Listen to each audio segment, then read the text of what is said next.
I would love to get a glimpse into your tiffin. तो मेरे लिए बन सकता है आज कुछ खाना आपके किचन वैन में? हाँ ये क्या है?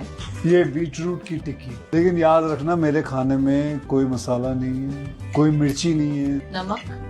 नमक है। नमक है, अच्छा नमक। फिर ठीक है। बस नमक थैंक है। यू। You like this? बहुत अच्छा है। You must be so bland. You're just being nice.